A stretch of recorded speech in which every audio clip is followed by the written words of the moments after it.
So I'm not saying that there was a problem taking the shot. What I'm saying is, if you're gonna shoot, hit him. Hello listeners, if you've just joined us, we're talking about the age-old debate over Han and Greedo in Star Wars. Who did shoot first? And does it really matter? That's the question. I mean, I don't think it actually matters. The outcome is the one that's significant. I mean, sure, yes, okay. Maybe it speaks to the character of Han Solo on some level, but we don't actually need to know about that. It's the historical outcome, ultimately, that matters. What lay in his heart is irrelevant. I see. Very interesting. Very much, whether... It doesn't really matter whether or not he was a replicant, either. Right. That's the thing with all Harrison Ford roles. It's one of those things that this is a moment that will stand in history. You know, you'll remember where you were when you saw the shot fired, and whether or not it was Han or Greedo that shot it. You know, you never forget. I will forget I was on MDMA at the time. Oh wait, no, we're still on the Star Wars thing. Yeah. I actually do. I would have preferred if they'd have kept it that Han shot first, because I do think it's a nice character detail. I'm not up in arms about it. Yeah. I'm not going to climb on a roof and get up in arms about it. I'm just saying it was a nice bit of characterization, and I think it's a shame that they kind of changed it. But, you know, that's our boy Lucas. Could never leave well enough alone. There you go. Conrad, turn your fan off. I can hear it from over here. Can you really? No, not at all. No. No, I don't blame you for having your aircon on. I still miss it. I've been back in the UK now for what? Is this my third UK summer now since I've been back? I think so, yeah. And I'm still not used to the lack of aircon. I will tell you the way to go. You don't get a standing fan. You go get, like, a metal fan that is designed for, like, big stadium stage performances, for like doing wind effects to make like the singer's hair blow in the wind. That's the kind of shit you want. You want something designed for industrial purposes. I would take your advice, but I've looked at my analytics and I am incapable of getting you fans.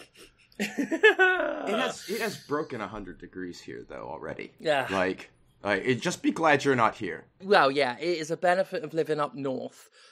The summer still gets you. It can still be really shit, but like last year, the summer before last, when there was the big old heat wave, that fucking sucked. Last year, not so bad. Although, you know, who knows how much of that is climate change. We've still got August to go. That's the killer month. But July's been tolerable here so far. There's been some shit days. How's things down south, Laura? Humid, wetter than I would like. Yeah, you know I had that problem down south as well. Hey! Oh, well, while we're in the intro bit where we're like not doing the podcast proper and we're talking about bullshit. Yeah. I have to share with you both a thing, and I'm gonna send you an image because this thing has lived in my head this week and I can't unknow it. So I've been playing Dragon Age Inquisition. Yes. And there's this character in it called Varric. He's a guy. He's a guy with slicked back hair. He's got a metal earring in one ear, a little metal silver hoop. He's got his shirt that's open quite deep V, so you can see the underside of his pecs. He's got a necklace with quite a distinctive metal ring at the end of it. And I was trying to work out why this character design was, like, stuck in my head and why I couldn't stop thinking about it. And I'm gonna put an image in our little podcast chat. Yeah, I don't need to see this. I saw your live stream the other day. Yeah, he's Earring Magic Ken from the 80s. Oh. He's Earring Magic Ken. He's Earring Magic Ken. Life in Varric is fantastic. He's complete with signature necklace. It's Earring Magic Ken with his charming smile, slicked back hair, one earring, deep V so you can see his pecs and his necklace. Is the necklace supposed to be itself an earring on Earring Magic Ken? Oh, do you not know what the necklace on Earring Magic Ken is? No. Have you never heard... Oh, let me tell you the story if you've never heard about Earring Magic Ken. It's a good story. Earring Magic Ken is the most financially successful Ken doll that's ever been released.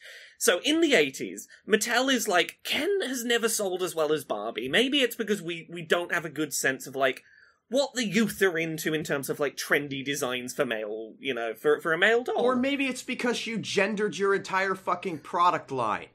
Well, no, that's not the problem. It's we don't know what young men dress like. Okay. So they sent out some researchers to go find some, like, nightclubs with young, hot men that they could style designs off of. And clearly very heterosexual men, is what I've gathered. This is what happened. They went to gay bars of course they and did. Started getting design notes from gay bars. That necklace around his neck's a bloody cock ring. Okay. It's a fucking cock ring. He is an 80s homosexual with a cock ring necklace that Mattel did not understand the significance of, so they gave Ken a cock ring necklace. God and bless. it is the best-selling Ken of all fucking time. When you're so cishet, you make a gay doll by accident. Yeah. I love it. They took it off sale once they realized why it was selling so well, and even pulling it from sale, it's still the best-selling Ken of all time. Which, fuck them for that. Yeah, but... But yeah, like, honestly though, Conrad, you hit the nail on the head, because that is exactly... None of the problems that happen especially when it comes to toy making, so many problems could be avoided if there wasn't that unnecessary gender ideology that they put in their toys. Like, no one's making toy shops have pink and blue aisles. No. Like, I don't know if I brought it up on this show. I've brought it up elsewhere before, but the whole Tamagotchi thing, where they made Digimon to appeal to boys because they decided Tamagotchi was for girls. But no one got the memo. No one assumed it was a girl's product, but in their minds, there had to be Digimon. Which, for Digimon fans turned out to be a good thing, but it's just fucking hilarious that it just goes to show you how arbitrary the designations are sometimes. Tamagotchi was a worldwide universal success. All sorts of people were into it. But they genuinely thought they couldn't sell it to boys. When I think about how different the world would be if they hadn't, just stuck video games in a boys' aisle at Toys R Us. Yeah. Like prior to the NES, video games were pretty non-gendered. Yeah. As an entertainment medium, it was enjoyed by people of all ages and genders. They could easily have said, like, some suit could have easily decided boys just do sports and armies, and girls, they could do the video games because that lets them stay at home and they can, like, sharpen up their hand skills, which will be great for sewing. Like, the arbitrary distinctions could be made for anything. Mm-hmm. And it pervades so many things. So many successful animated series over the last decade have been cancelled explicitly because boardrooms were like, we designed that we thought men were going to be the audience for this, and too many women watched it, and therefore it's not hitting the demographic we wanted it to. Doesn't matter that it's getting huge ratings and huge, like, merch sales. Doesn't matter that women historically spend more on consumer goods than men. The wrong demo liked it, so it goes away. Yeah. And again, that talks to the arbitrary nature of it and the ideological nature of it. Yeah. Yeah. Which, yeah, the cis are fucking hilarious. Like, that's something I often feel. Because there are so many self-made problems. And I say this as someone who spent, until their mid-30s, trying to be cis and trying to live up to a male sort of thing. The amount of, even before I realised I was femme, when I just tried being, like, just, like, gender neutral, I suppose, just getting that male designation off my shoulders got rid of so many hang-ups over fucking night. And I'm talking decades-long hang-ups and insecurities just went because they weren't real, because it was all self-imposed. And honestly, like, if people would just let go of it. And I'm not saying, like, oh, everyone should be non-binary. Like, no, absolutely, like, be male, female, like, anything. But my God, if we could all just get over the need to be the right type to play Digimon if we're boys. Play a Tamagotchi. No one had hang-ups about Tamagotchi. If the marketing had gotten out that it was for girls, Tamagotchi would not have been as successful as it was. It would literally have appealed to half the people because so many boys would have then become self-conscious or even bullied at school for it. Yes. Indeed. You know what does have cross-market appeal, though? I wonder Across all what. demographics. What's It's Podquisition. Everyone fucking loves us. We're the best. Welcome to Podquisition. Yes. We talk about video games here The sometimes. content I make is universally loved. Oh, that's the same for all of us, I am sure. Yeah. Who's played stuff this week? You both played a game you were talking about a little bit before the show. Can we just do that? Okay. To start? Are we Yeah. gonna get started with the Clickolding? The Clickolding. Yeah. Clickolding. So, Yeah. Clickolding. This Yeah. game is from the same director as the game El Paso Elsewhere. Yeah, El Paso Elsewhere, a hotel for aliens currently run by dogs. Is it as I can't remember the name? Zelavir Nelson. Yeah. Sorry if I've got that wrong. I think that's correct. No, that is correct. Okay, yeah. cool. Yes, this is a game. This is a game. It's only like 30 to 40 minutes. Yeah, You click a lot. you do. So it's in a motel room. That's the setting. There is a man in a chair looking at you who's wearing a big mask that makes him look like Nosy Bonk, but even scarier somehow. Yeah, what if a horse had a penis for a nose and eyes that could like drill through your soul? And he sat in a chair in the corner, and he gives you a little clicker, one of those things that you use to count and tally numbers of things, and he wishes to enjoy you steadily clicking away for his enjoyment. Just clicking it. Yeah, the very basic sort of setup for that is you need money for an undisclosed operation. He's got $14,000 to give you once you reach 10,000 clicks of the clicker. And that's it. And it's hard to talk about events in a game where very little happens, because literally any event could be a spoiler. But this is also a game where just very genuinely little happens. I can talk about one early event that I think like sets the tone for how directly this is the thing that it is alluding to, which is one of the first things he asks you to do is go open the windows and start clicking while looking out the window. You know, with the implication being, oh, what if someone walks past and sees you doing that repetitive action at the window? It's making no secret. The name of the game would say it's not making any secret of what it is.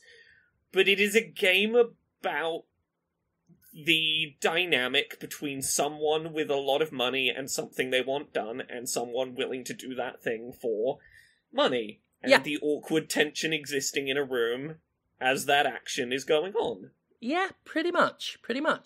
The bulk of the game is, clicking, as you might expect. You really are just clicking that clicker. Every now and then, as you say, Laura, you'll be asked to do some other little thing, like get up off the bed you're sitting on and open the curtains. Or stand in a particular spot, or look at something, and you just follow the directions and keep clicking. And then what happens. So what you're telling me is that this is all essentially a metaphor for trying to get your game project funded. As someone in that position at the moment, yeah, pretty accurate. Yeah, I mean, it's obviously there are some more specific implications, but it really, a lot of it is universally applicable to anyone who is in a position of need and a willingness to be exploited, I guess, for that need. Yeah. I feel like I need to say this. It reminds me a lot of some of the more interesting works that Robert Yang has put out over the years in terms of doing a game that on the surface is an abstraction of gameplay mechanics around sexuality and acts around sexuality, but there is an underlying, more broadly applicable metaphor of the experiences between people being told. And I think that this is maybe a little more long-form and a little more direct and a little more in-depth than some of Robert Yang's work in that regard, but I think the approach to the tackling of themes through mechanics is very reminiscent in a way that I think is a compliment to this game. Yeah. That said, I do have ADHD, and while the game is quite engaging, about part-way through, I just opened up the phone and started looking at trick shifters on eBay. Just a range of programmable toy cars that you could fire off of a little shooter thing. They'd have little levers on the roof, and you sort of click them in different directions, and it would make the car flip when it's shot out. I did that at about the 7,000 click mark. For the most part, the game has engaging things, but there are some of these periods of just the clicking, which one would expect. But it is hard for my brain in particular, in its constant search for stimuli. As an ADHD person, I can empathise with that, and I have done a little bit of the same of multitasking while doing it, but I will say, in my head, I rationalised that out as, he knows I'm not here because I'm into this. I'm just gonna go with the logic if he's okay with me being on my phone as long as I keep steadily clicking it for him. I'd have to be engaged, I'd just have to be clicking. I will say that the knock-on effect of that is because Nosy Bonk's dialogue is text-based and there's only sort of noises. During one of my distractions, I did miss a direction and wasn't sure what to do. I correctly guessed it, but I could have ended up stuck because there's a couple that you'd have been looking for a while to sort of see what he wanted. I will note, slight side note, there is a really useful new Steam feature that does work on the Steam Deck or PC that might be of use for future knowledge.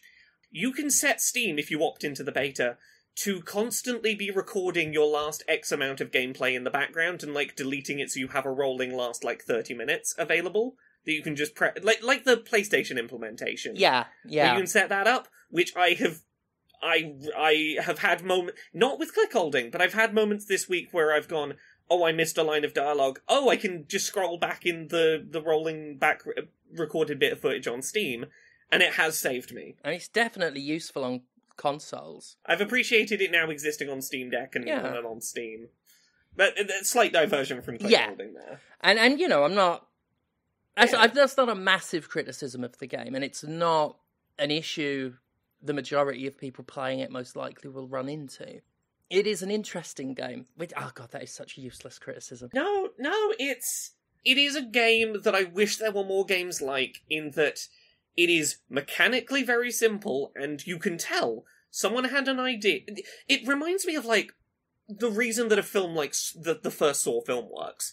You found a way to go, what's one location and, one gameplay mechanic that I can tell a narrative with, without having to keep coming up with different assets, different mechanics, and do something interesting that is, over and done and not ballooned in scope. And I like seeing games like that exist. That do an interesting thing and just sort of, it is what it is and it's done. Yeah. I can't disagree on that at all. It's genuinely nice to have 30-minute, 40-minute, hour-long games that just come out and have a very particular thing that they wish to do, and they do the thing. And then they don't outstay their welcome. In that regard, putting aside half an hour to play it was good, and I certainly don't feel like time was wasted. I am glad that I set that small amount of time aside and that it didn't need any longer than that to get itself across. Yeah, it is an interesting little curio. Yeah. I am glad I gave my time. Other things we've played this week. Conrad, we've both played the same thing this week. We have. We both played Magical Delicacy. Yeah, a game that I'm gonna guess I've probably gotten further into than you, but do you wanna start by talking about it? Yeah, I played about 4 hours of it yesterday, three and a half, something like that, on stream. And it's billed as a Metroidvania platformer with a cooking system. And what this amounts to is you have a character who has come to this island wanting to learn how to be a witch. Witches are apparently naturally good at cooking, and that's the only skill you really have relating to witchery. So you come into this town where there are seemingly no witches anymore, but get set up to open a food service production business. And it sort of goes from there.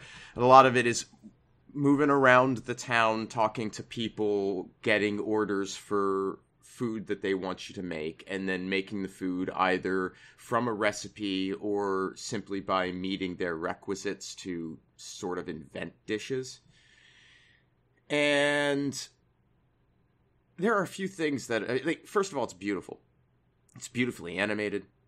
The fact that there are cats everywhere and you can pet every single cat, huge win. Fuck yes. Another thing that I like about this is that it has one of the absolute best maps that I've seen in a video game ever. It has the things that I want from a map, which is to say a decent selection of markers that I can apply at will to a specific place in a room on the map. It is absolutely ideal. The only thing I would want more is the option of text entry. It's the only thing. And even that's going too far. It's not worth the implementation. I understand that. But that's the only further step this map needs to be perfect. The thing that frustrates me is, as good as that map is, some of the other UI is not so great. It takes a while looking at the HUD and things to figure out what the inputs are to perform certain actions like opening the map, which that's seemingly always displayed on screen, but it's tiny and in the corner and hard to notice. Observing the fact that there are multiple pages when looking at your inventory and so forth. That took some figuring out.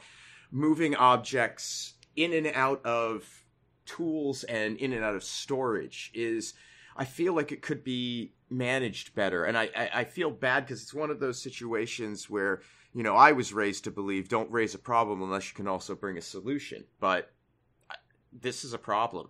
It doesn't feel good to move those things around. The menus feel kind of clunky. But I don't have like specific instruction on how I would improve it. It just doesn't feel right. And that's a shame, because you spend a lot of time navigating menus in this. Another issue that I have with it relates to the early game, and I think this is probably one that you ran into as well.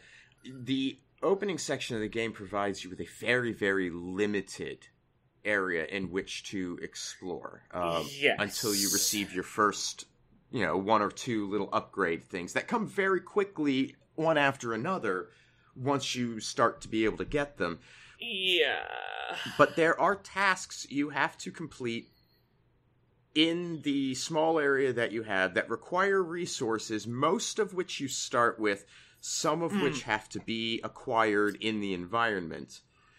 And they have a growth cycle. There's a time cycle in this game. There's day and night. Yes. And I didn't really pay too much attention to how fast time passed, but it felt like it was about 15 minutes for 24 hours. Now, it could be 10. It's hard. That feels about right to me. Yeah. You can force that time progression in up to 10-hour increments at night only. Yeah. Which is a little bit frustrating. So you're going to have to spend 14 game hours, something like that, running around doing stuff, waiting to the point where you can sleep to progress time if you are waiting for some crops to grow in your garden, or you're waiting the 2 days minimum it seems to take for items to regenerate in the general environment for harvesting again. Yeah. And so it puts you in this position where, as I say, I played for, over 3 hours, and it was very easy to sink that time in and lose myself to it up to a point. But it was only in the last half hour that I was able to escape this very confined area that I was basically running in a loop through, looking for stuff. This was my biggest issue with the game, because honestly, I really like Magical Delicacy once you get into the wider experience, once you get into the bigger loop that the game has. But the game has a real big issue with its early onboarding, because, like, right at the start, there is a very linear, you arrive, we take you to the house, you cook your first recipe, it's all very simple, and then you're just sort of given free rein a bit to go explore the town. And kind of the issue is that there is not a lot of signposting early on to help you work out how to make productive use of that limited scope first loop. Yes. And it's very easy to accidentally do things before you fully understand what the choices you're committing to that make it harder for you to get that loop moving. It's very easy to, for example, say, find a shop that sells some additional things for your kitchen, like a pestle and mortar and a, like, chopping station, and go, oh, that's probably going to be useful, right? And then realize that neither of those is really relevant to the starting selection of recipes people want you to cook, but you've used up, you know, a limited resource on those, and now you're like, oh, was that a problem? Maybe you experimented a bit in the kitchen and ran out of a material, assuming that you would, like, oh yeah, surely there'll be a way to replace it easily, and then you start wandering around the town going, I can't find a single fucking place that sells mushrooms or herbs. Or alternately, you are so obsessive about trying to make sure that you have resources available that you don't complete the quest, you plant the resources in order to produce more of them, and then you're stuck without access to the resources to finish the quest. Yeah, and then you get stuck doing the waiting loop. And that's sort of the problem, is it's that initial moment of, like, not only is the game not great at, like, I used up my last of some ingredients before finding out the planting mechanic existed, because the game didn't, I don't think, point me to that. No, you have to actually a little bit go out of your way to discover it, yeah. Yeah, and by the time, I was like, oh, I'm trying to find a certain material, oh, here's the garden, fuck, I could have planted my last one, that would have really helped. But then, yeah, just, it felt like a lot of my start was running around in circles hoping that there was a shop somewhere I'd missed that would sell the thing I needed, while I waited slowly for thing to grow. I feel like it's one of those things that if they'd shown it to more people a little bit earlier on, yeah, these would have been observed. I will say as much as I can on this. I had an accessibility review that I put up earlier this week that I included these criticisms in, and the developers have seen it, and this critique of the early section has been heard, and I get the impression it's probably going to get updated in some way to better onboard it. They are aware of the critiques of the early onboard. That would be good. My only specific recommendation relating to that, though, would be to not default to more tooltips, because this thing is replete with tooltips in the beginning, and there are just too many of them already. I will figure out how to jump higher. Yeah. And the thing is, it's a real shame, because once you get out of that initial loop and things open up a bit more, it feels so much less restrictive than that initial, I feel like I'm stuck here waiting. And there is a really interesting game beyond that. There's a lot I do like about it. I like a lot of the stuff it's doing accessibility-wise with multiple different alternate font options. I like that they don't just have Open Dyslexic, they've got Hyperlegible there as an option, which is really nice. I like a lot of the increased visibility options they've got going on. There's a lot of nice stuff going on there, and I love the aesthetic, the setting. I just wish my early portion of time with the game hadn't been quite so... I feel like I'm getting nowhere and I'm spinning the wheel and not really making forward progress. I wish that initial hurdle hadn't been quite so rough. I also really appreciate the accessibility option to not have to play the mini game when harvesting product. That's great. It was fine for the first couple of hours, but there's no I would not have included it at all. Like, it's just a timing based when you go to harvest a plant and you have to press the button within the window, and the window is smaller the rarer the plant is, and it's just not necessary. It's tedious. I'm glad. I think everyone will disable it at some point.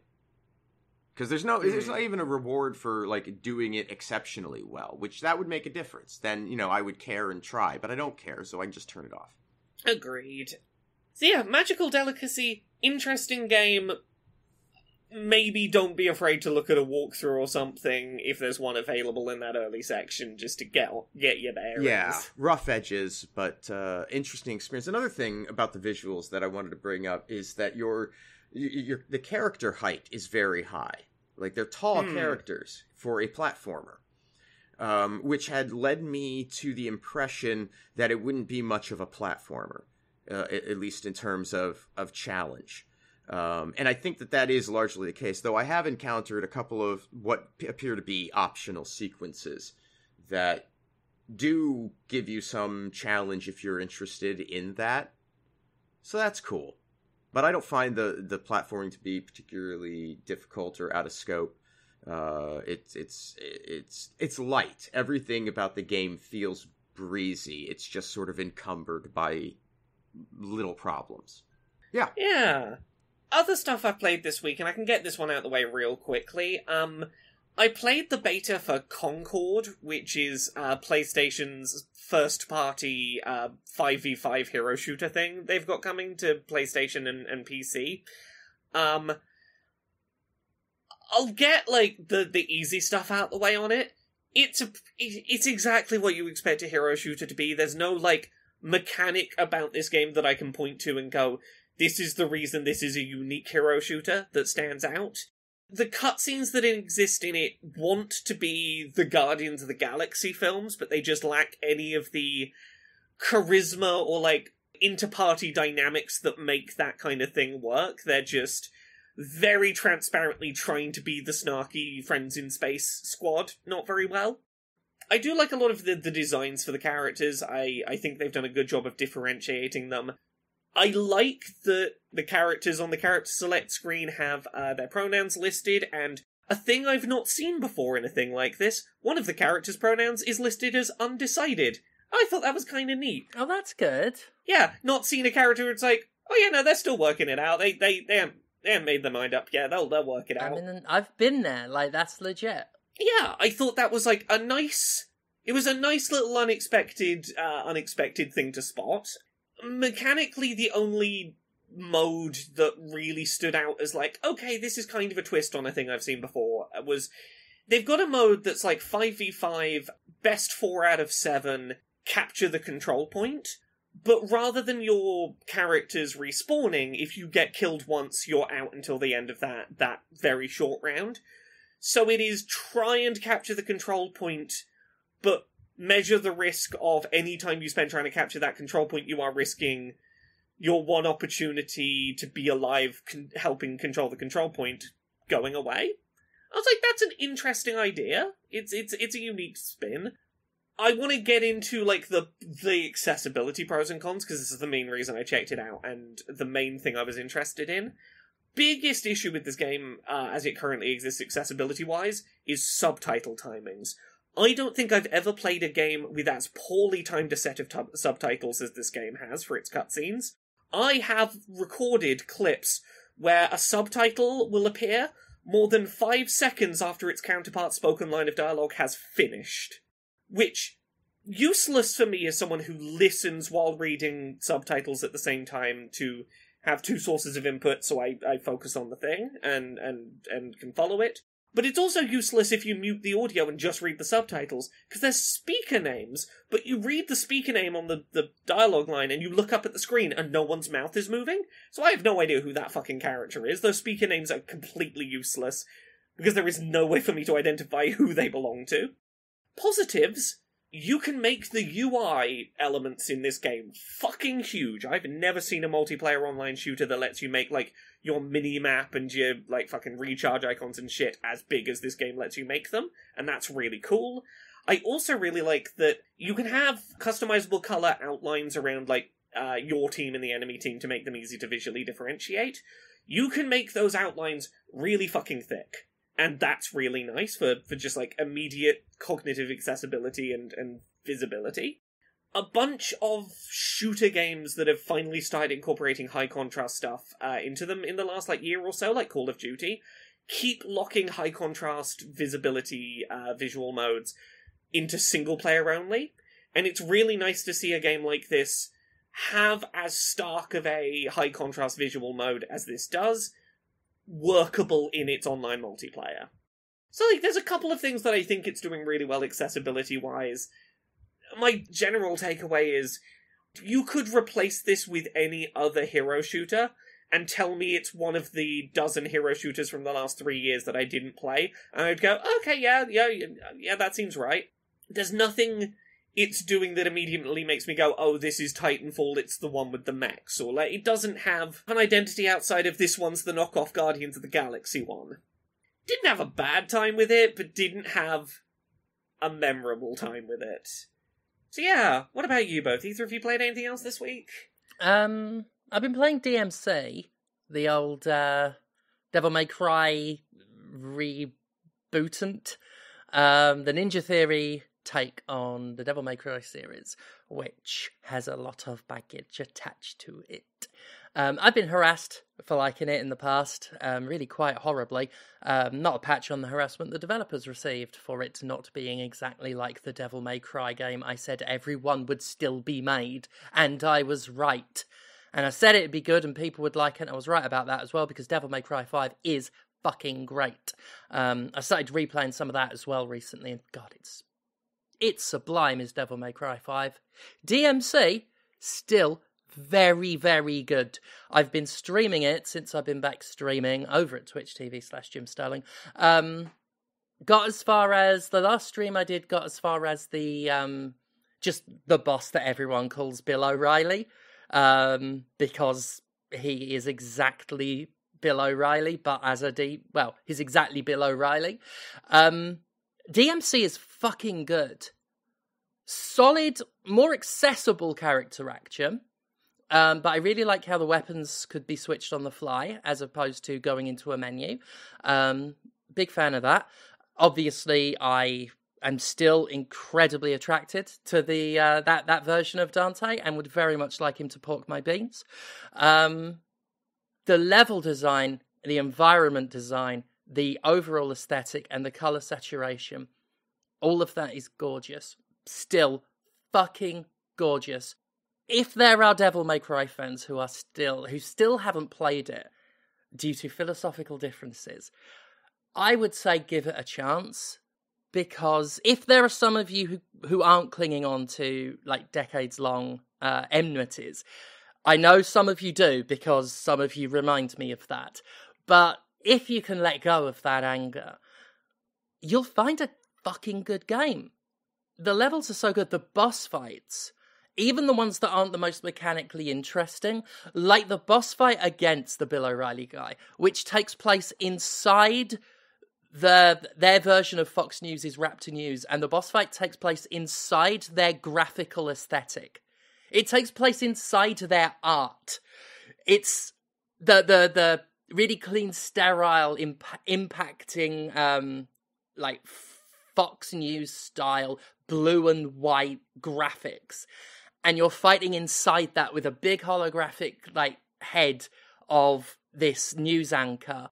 And then occasionally you're pulled into fights that take place from the perspective of a news chopper looking down on you while you're fighting all these demons, while the news anchor provides a report telling us how Dante is part of a sex cult and has paedophile eyes and just absolutely slandering him. And it's fucking great. I've not gotten to the nightclub style level yet, but I remember the boss fight of that taking place in this big surreal nightclub. And I remember that also being just from a audio-visual standpoint, fucking great. And the boss fights themselves mechanically are all pretty fun. It's one of those games where if they'd have called it something else, it would have gone over great. Because it is a fucking good game. And if they'd have called it Yoink, which is really what you do for any time you're not fighting, you're yoinking. And you're usually yoinking while fighting. And I'm always yoinking when I'm looking at Dante. But so much of it is about pulling stuff with the it's just got this fucking like magic devil lasso, and you use that to pull platforms or drag yourself to things or to pull enemies, and they feature heavily in the boss fights, and they're really cool. I'm not often a fan of platforming thrown into a game like this, but that excellent level design with the wonderful color saturation really helps. The yoinking is fast and furious and stylish, so I'm all for that. I love the little touch of, it's not unique to this game, but I like how they do it, the They Live style text that appears on walls. You can walk past a sign, and if you move the camera a certain way, what the sign says will be replaced by some, They Live style propaganda, like consume, all of that, spend, that kind of thing. Sometimes what you need to do in the level will appear as like a text projected onto a wall or floor, or sometimes it will just say "fuck you, Dante." Also, the cutscene where the boss and Dante are just yelling "fuck you" at each other. I don't care what anyone says, it makes me laugh. It's so stupid, but the Devil May Cry series is stupid. It's different flavours of stupid, but it's all dumb. That's why it's good. So yeah, I'm probably going to finish it on stream. I don't know if I'm like halfway through or not yet, but yeah, playing it again. Even though I'm nowhere as good as I used to be, it is easier, for want of a better word, than the other Devil May Cry games. But I think part of that is just that it's a lot more intuitive to get into, and it's a little more responsive, and you've got, honestly, a better dodge than, some of the Devil May Cry games don't have dodging, but it's got a really nice little, like, responsive dodge here. And it's got, your stinger move and all of that. The other weapons that you switch to just by holding a trigger work really well. All these years later, and I still think it plays like a dream. Really do. I think it's aged better than at least the first, well, obviously Devil May Cry 2 won't count for a lot of people, but I think it's aged far better than the first Devil May Cry, which I was also replaying a bit of, and it's still a fucking good game. They're all good, except maybe Devil May Cry 2, but I think it's aged, hell, just by the standards of action games at the time. We're talking what? That was 360, PS3 era. It still plays really well. Like, it is so smooth and responsive. And if it had been released today, it would still hold up. So DMC, if you've never tried it before and you've ever been interested, I would recommend you check it out. Yeah, there's some cringy bits in it, and it's the style isn't going to be for everyone, but it holds up so well. So, yeah, that is DMC. I'm really glad I'm playing it again. Nice. Yeah. What about you, Conrad? You played anything else this week? Yeah, Linda cottoned on to a first-person horror game that came out in March, Reveil. Did either of you play this? No, I don't even think I've heard of that, weirdly. The name's familiar, but I couldn't tell you. Steph, I especially thought you'd be interested because... Yeah, Reveil. Reveil, yeah, as in to unveil. Right. Yeah. Oh, I see. Yeah, here we go. Yeah. Yeah, I'll check this out. It's a lot of it is... It's a story of a family who worked for a circus, and then the circus seemingly stopped traveling and became stationary, and they took up residence in a house, and then seemingly their lives fell apart somehow. And it's told entirely from the perspective of the father, and there is some unreliable narration element to that as a result. The thing I find frustrating so far is that I'm at the midpoint of the game, and I expected more circus. Right. And there's a fair bit of circus in the first, like, what I would estimate to be the first third of the game. And that part is really cool. And then it is a lot of family house stuff, which is less cool.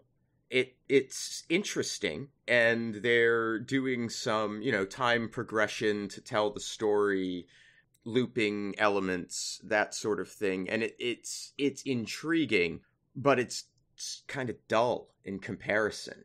But all of the first-person horror tropes are there. There are jump scares, but I will give them credit where due here in that the way they deploy jump scares is a lot of fun, because it is mostly done in the context of a traveling circus ride of some sort, like the haunted house spooky ride. And so it's a lot of those sort of, it's this obviously goofy animatronic thing popping up, and it might startle you, but you're going to smile afterwards because it's just a goofy animatronic thing. And they do that a fair bit, and that seems to be their answer to jump scares. And I appreciate it because it's not offensive. The music on the trailer, by the way, that is a gorgeous song. I just thought I'd say. Does look like my kind of thing. Yeah, I do think it would be your kind of thing. I don't know how I missed that. I don't know. I think the writing is decent. I'm holding out judgment until I see where this goes. Yeah. Because there's a lot of it that feels very familiar storytelling-wise. I think I know why I might have missed out on this. Yeah. Looking at the screenshots, my brain is sort of, after many years now, hardwired to, if I see a first-person horror game listed on a storefront, and then I look at the screenshots and it's just pictures of the environment. I've been burned so many times on games that are just shitty, like asset flippy horror games or really cheaply thrown together haunted house games, that if I just see these like pulled back landscape shots of an room TM, that might have been it. But oh god, I might check this out after we're done. Yeah, I would take a peek. It's interesting. I'm not totally sold on it, and I didn't play most of it. I played a section of it involving some stealth that Linda was being too hesitant in her attempt. Yeah. And that's about it. And it controls fine from what limited play I had. But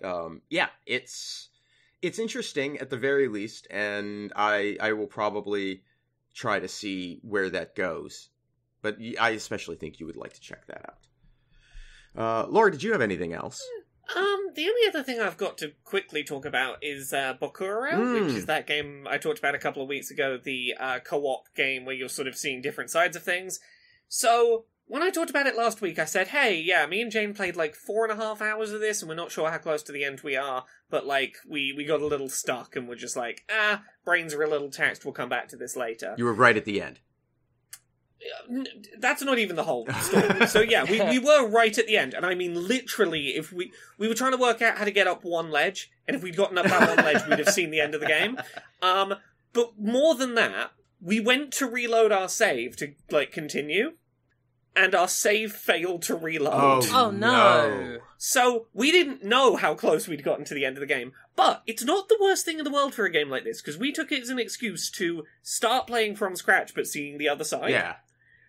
So what we ultimately did is we both played both halves of the experience. Well, that's great. That would work out that way, yeah. Yeah, and honestly, that was a really good experience. It was really nice to go through all those scenes, see the stuff that the other person hadn't seen, and to, the thing that was really interesting about doing that was going through puzzles and going, oh, I suddenly understand why this is so complicated for you to explain what you're seeing. Right.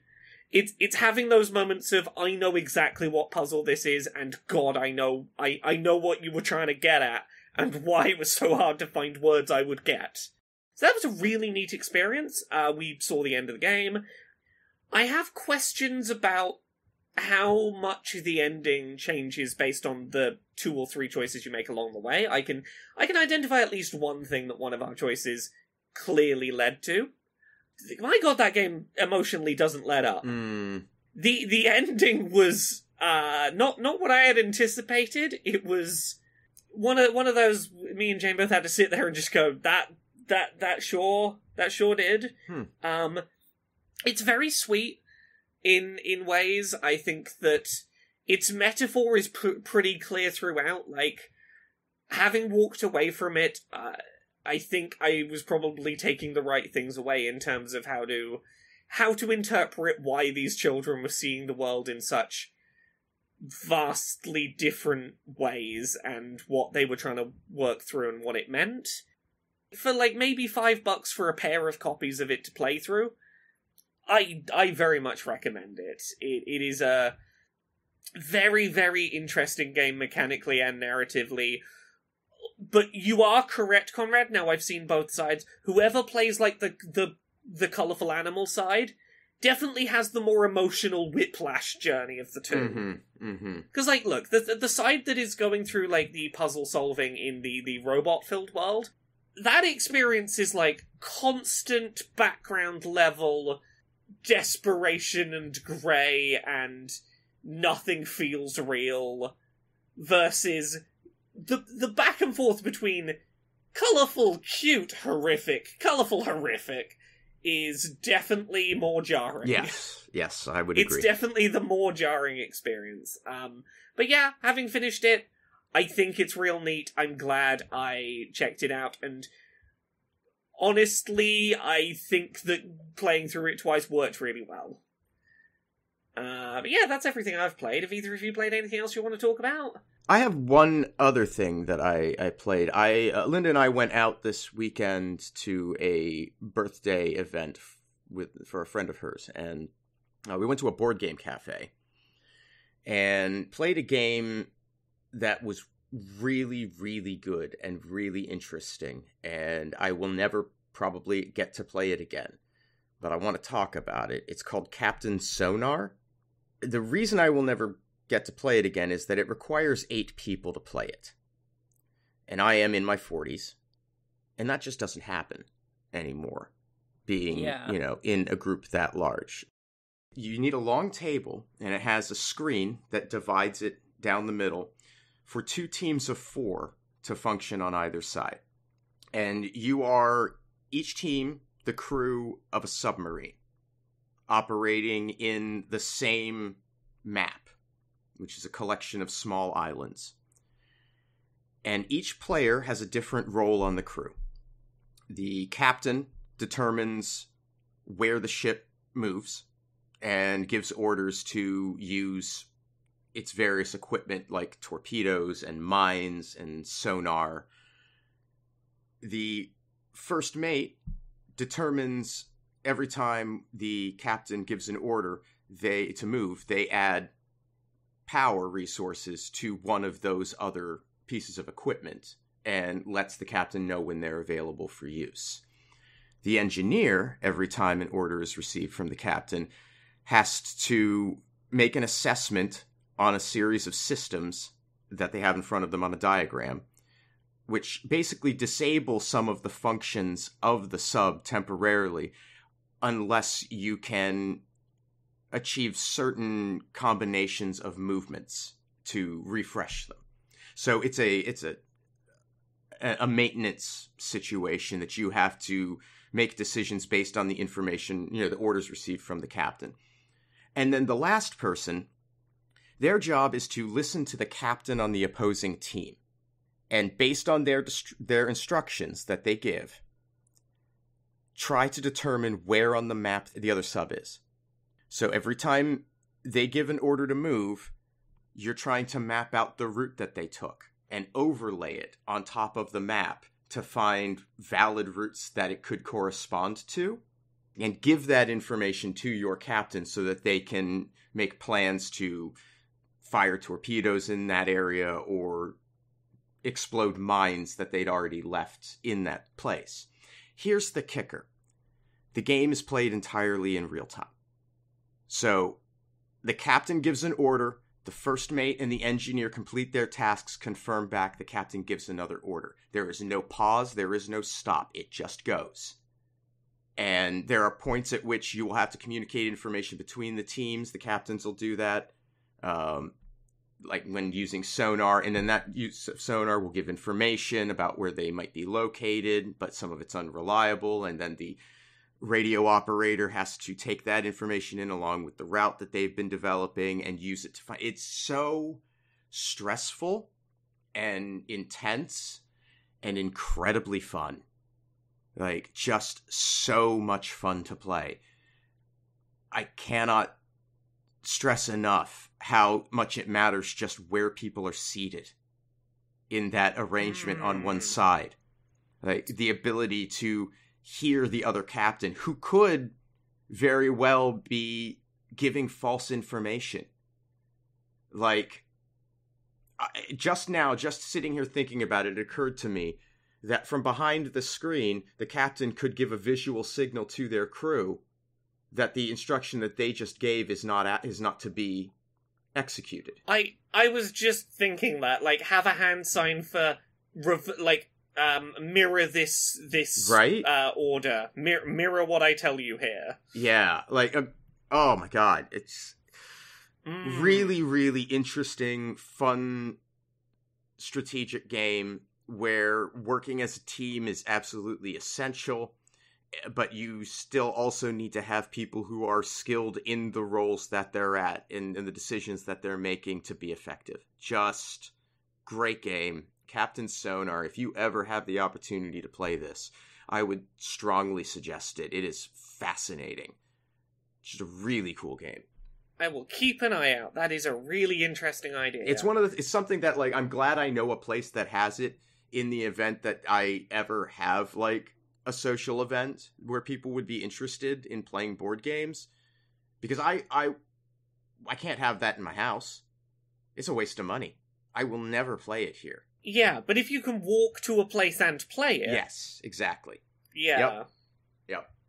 But that's it for me this week. Seth, did you have something else? No, I was just going to say that I would have had that new roguelike Turtles game, because it came up on Switch today. Yeah. But I saw that it was on Apple Arcade a while back, and somewhere along the line in its journey to Switch, it suddenly charged $29.99. So I thought, fuck that. Wow. That is... Yeah, it's just such a significant bump for an app.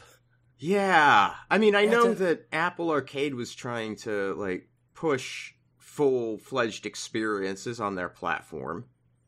But, you know... I'll say as much as there have been games that have been Apple Arcade games that have come and been full-price releases where I have played them and gone, yeah, this deserved to be a full-price release. Yeah, I'm still curious about it. Linda and I would both like to play I'm definitely curious. Yeah. I think there's definitely a case to be made for how, like, certain services and things really skew our idea of value. Mm-hmm.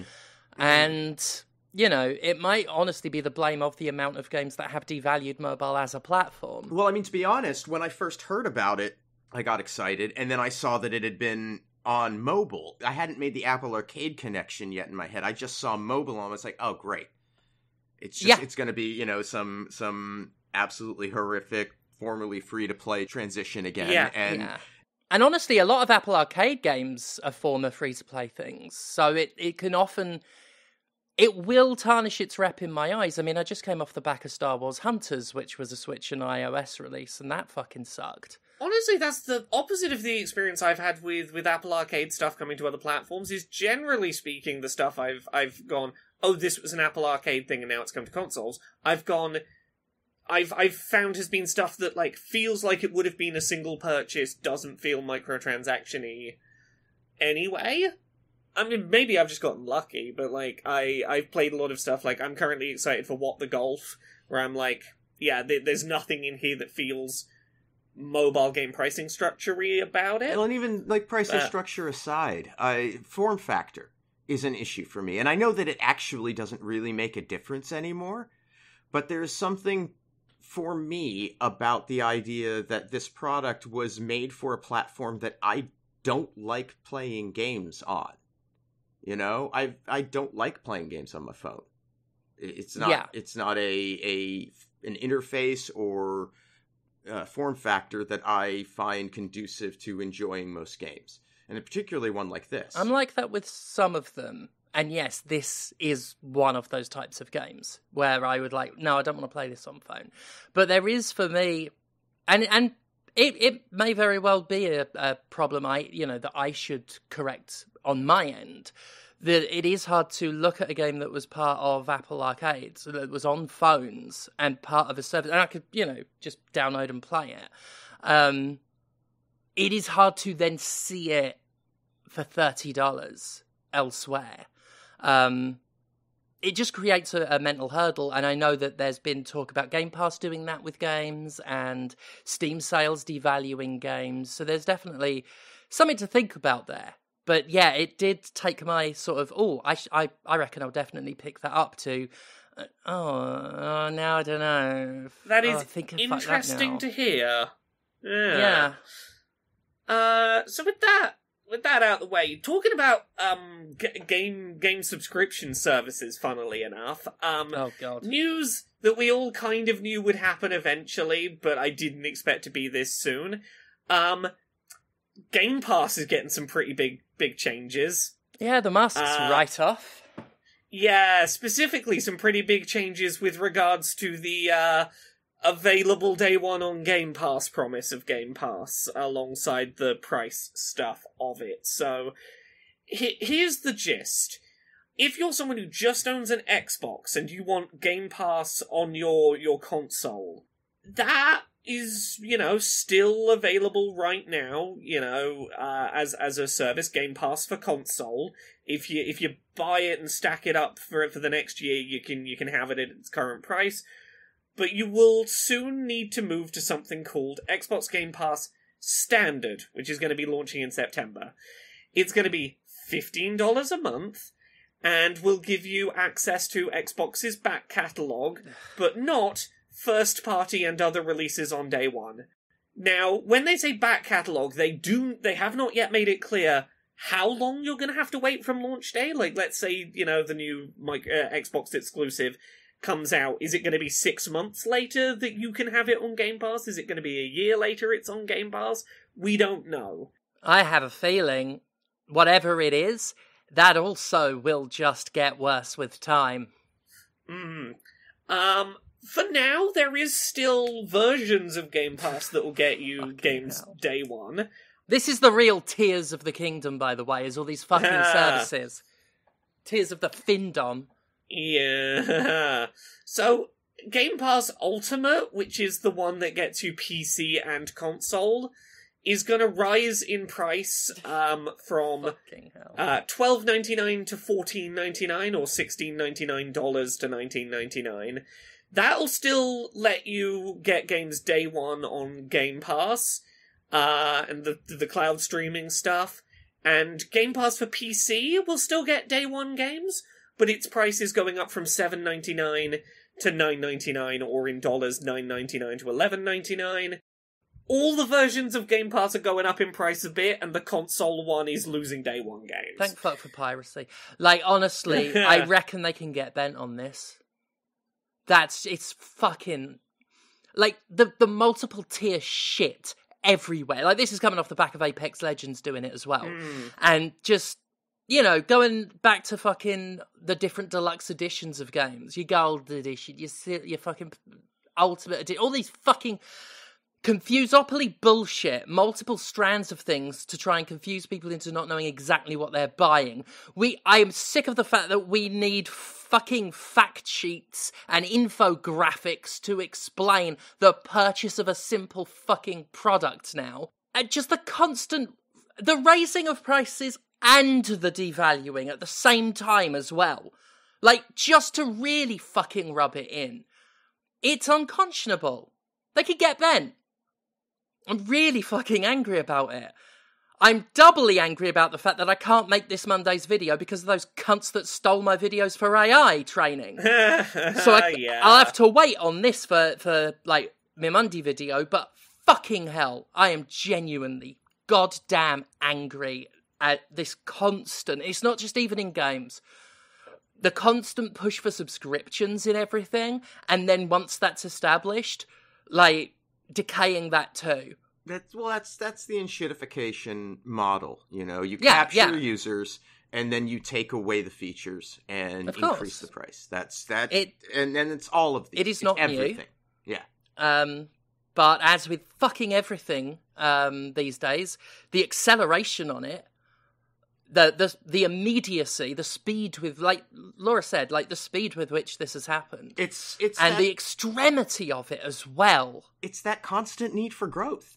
It has reached a point now. That constant lust for growth. Let's not call it a need. They think they need it. To maintain their lie. Yeah. Yes. The philosophical need for growth. We'll call it that. Yeah. And it's reached a point here where for a few cycles now, all of the quote-unquote growth is coming from snake oil. It's coming from AI now. It was blockchain before that.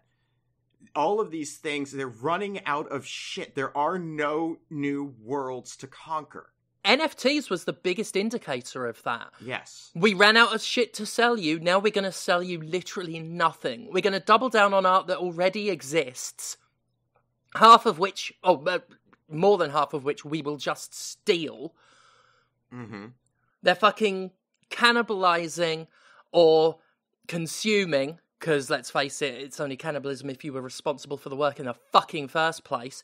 They're just consuming existing work and then reconstituting it into this sludge that means fucking nothing and charging again for it. Even outside of the artistic, what's the word I'm looking for? Vacuum that represents. It's also just from an economic and technological perspective, a disaster. Because what they have been selling us for a while now is things that do not and will not work. Yeah. Things that literally cannot and will not function. NFTs were never a viable product because the energy cost associated, the overall, it was a flash-in-the-pan luxury good that they tried to sell as a commodity. AI is the same thing. It does not work. And it will not work. It will never do what they are promising us it will do. The investor class is living from scam to scam. And if I were in that class, I'd be terrified. But then again, so few of them exhibit long-term thinking. But they are terrified, I think, on some level. And more to the point, the companies who actually know the truth about what's going on are fucking shitting their pants. Because they're going to run out of runway. I'm shitting my pants. I'm a fucking writer, and I've been trying to get more fucking sustainable writing work. And at the same time as most of the jobs I see now are for writers who don't be afraid of AI, you can help shape its future by training it. Like, literally training our replacements. At the same time that's happening, my videos are getting scraped and stolen and plagiarized to train AI, whether I consent to it or not. It's fucking horrific. It's a horror show. I think it's no mistake that the price hike and the taking away of Day 1 Game Pass is very specifically happening a month or so before the first time that Call of Duty is going to be on Game Pass. Absolutely. Yeah, like 100%, I do not think it is a stretch to go, well, we raised the price a bit and now it's closer to the price of Game Pass Ultimate, and Game Pass Ultimate will give you Day 1 Game Pass still when Call of Duty comes out. So, like, you know, I know that you're not going to use the PC bit of it, but maybe you just upgrade to Game Pass Ultimate anyway, so that you can get the Day 1. It's like, you know, even though we raised the price on your base one, maybe you go one tier above that, because it's the gap shrunk, to get your Day 1 Call of Duty. It's like... It's Game Pass COD.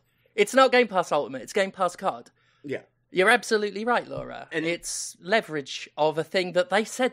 Remember when they said they wouldn't do any of this shit? Yeah, of course. Yeah, and what did we say at the time? Of course they're going to do this shit. They're showing you the playbook. Micro Scouts on a fucking...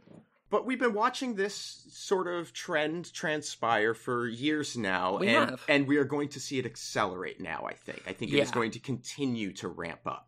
Well, that's the scary thing is, you know, when NFTs were a thing, I was like, oh, I can't wait for that to be over. And as much as AI is directly threatening me and a lot of people and, you know, making a lot of things worse, I'm almost hesitant to say I can't wait for it to be over because there will be something else. And it'll be worse because it's a race to the bottom. And once they hit that, they start digging. Mm-hmm. Yeah. It is terrifying. Yeah.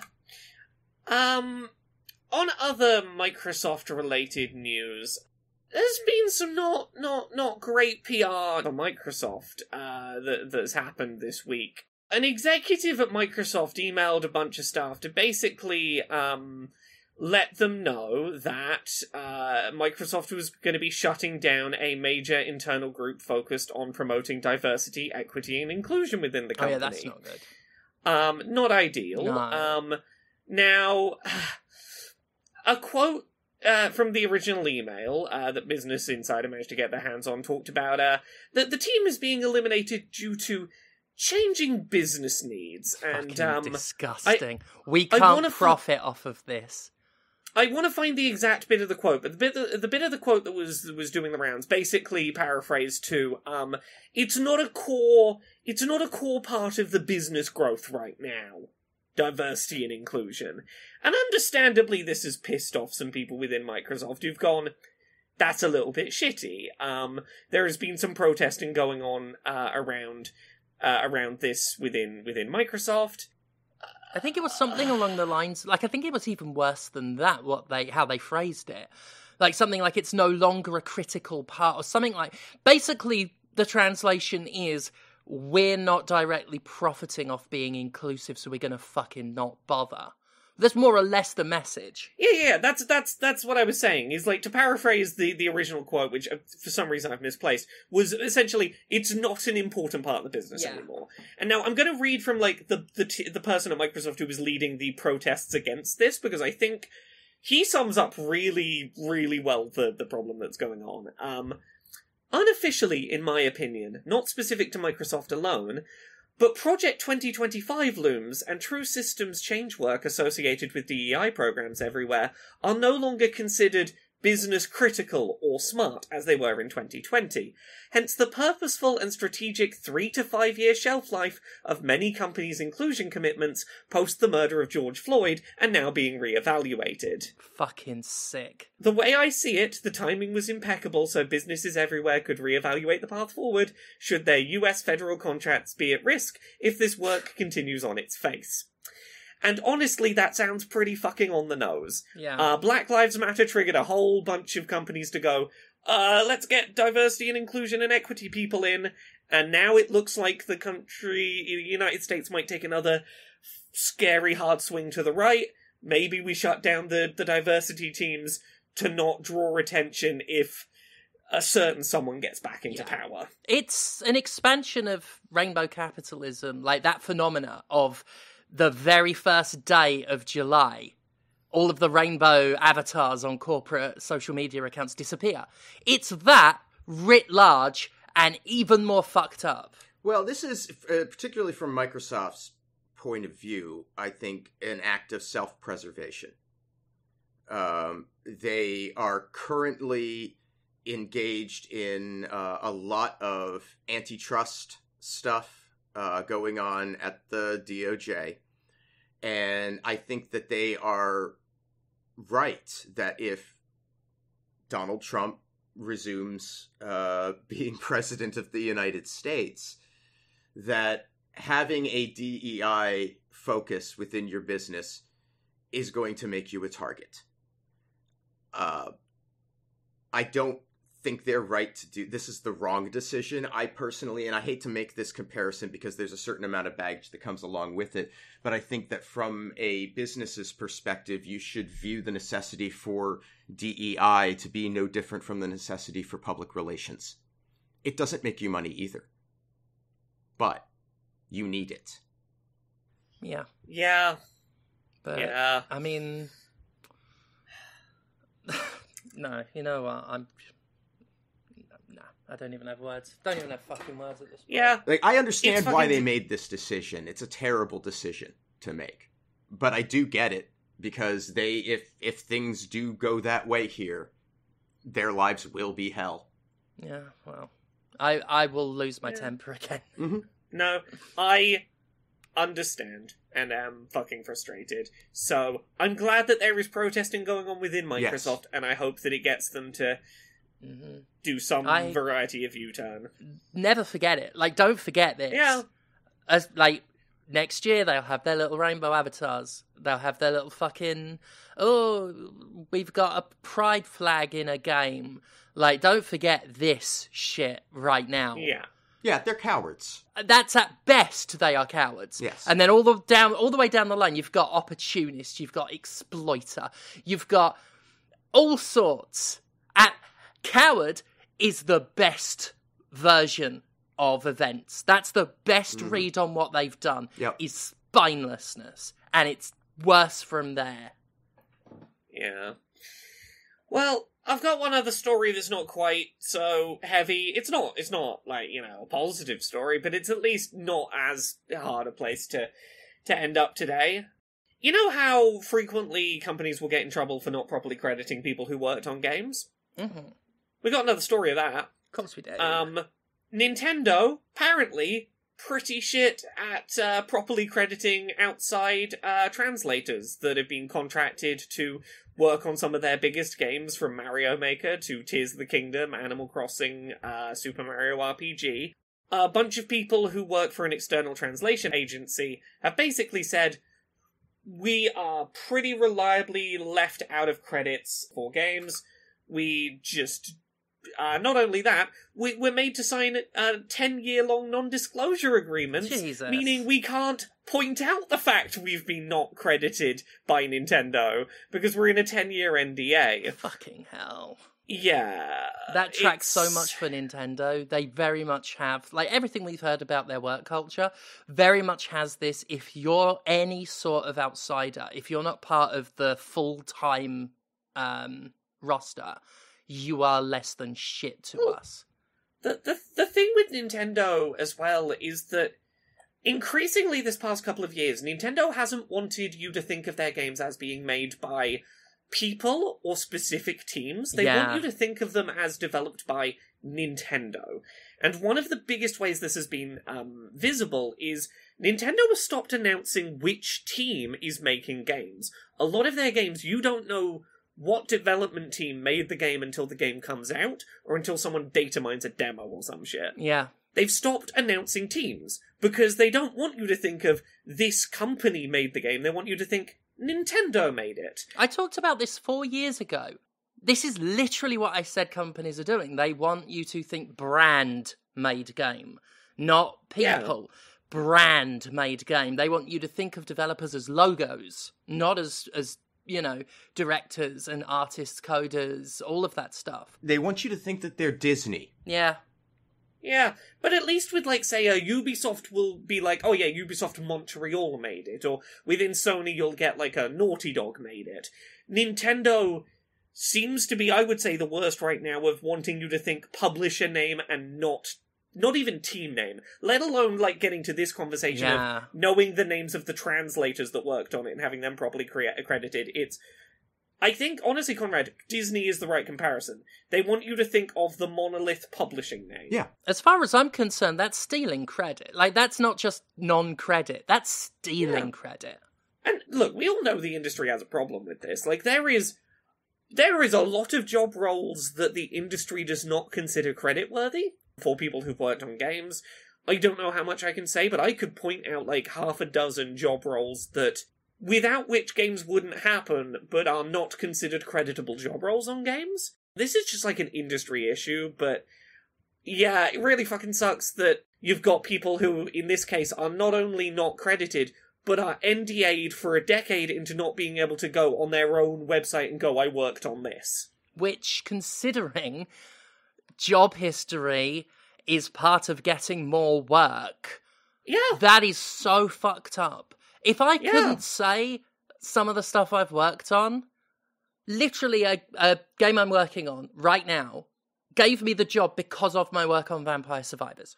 If I had not been able to say I was involved in Vampire Survivors, I would not have gotten the job I'm on now.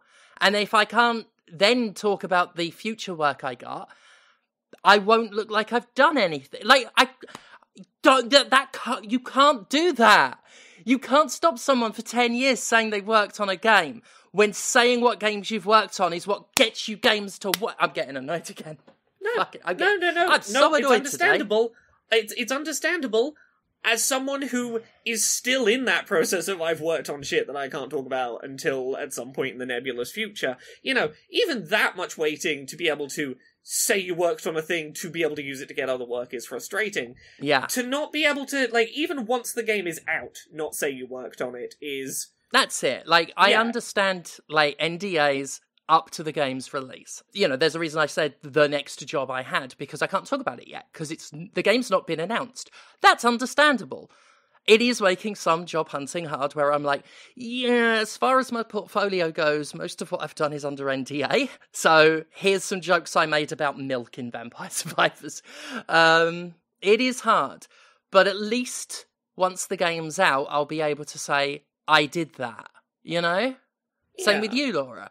You could say, look, you could point at it and say, here's what I did. Aren't you impressed? Give me jobs, please.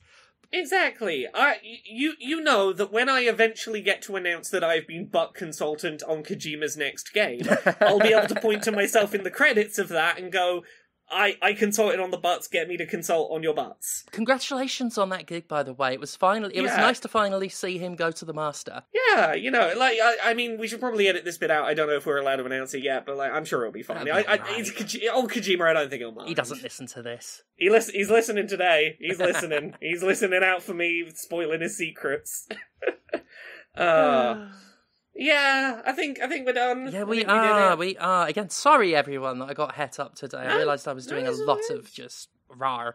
But Laura, some of the stuff we can't talk about yet that you've done, but there is stuff you can talk about, and if you do that right now, that would be great. You can find the stuff I do at Laura K. Buzz pretty much everywhere on the internet. Stuff that is out there right now you can go watch. If you go to twitch.tv/littlemotac, little MOTAC, you can watch the VOD for the first day of Nothing Without Us, which is a Disability Pride-related live stream event that went on. I ran a panel during that with some wonderful panelists talking about imagining the future of video game accessibility. You can go check that out now.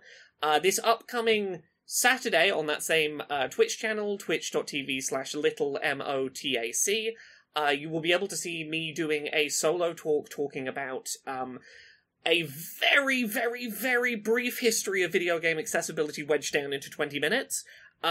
This is a talk that usually is 60 minutes to 90 minutes for me when I give it, so strap in, put your seatbelts on for 80 years of video game accessibility history wedged into 20 minutes. It was a process I hope you enjoy. Other than that, go check out youtube.com/LauraKBuzz, where you can find accessibility reviews for Magical Delicacy and Concord that should both be up by now. What about you, Conrad? Where are you at on the internet? Oh, you could find me at Conrad Zimmerman on Instagram and Blue Sky. You can hang out with me on Twitch Sundays, Mondays, and Tuesdays at twitch.tv/thatConradZimmerman. You could buy anti-capitalist propaganda and Jimquisition merchandise at mercenarycreative.com.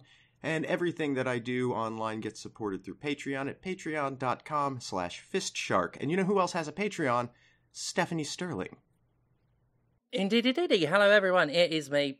Why am I doing the intro? That was weird. Patreon.com/Jimquisition. That's the Patreon. I also stream. I'm back on that on the reg. That is Twitch TV/JimSterling. No real schedule. It literally is just when I can get on it. My next wrestling dates, I've got 2 coming up this weekend. Saturday, the 20th of July, I will be in Leeds for True Grit Wrestling. And Sunday, I will be in Manchester for Pinfall Pro Wrestling. Look up Pinfall Wrestling or True Grit Wrestling for the details there. So that's Manchester on the Sunday and Leeds on the Saturday. And that's it. Thank you all so much for listening. I guess we'll see you next week. Bye. Bye. Bye.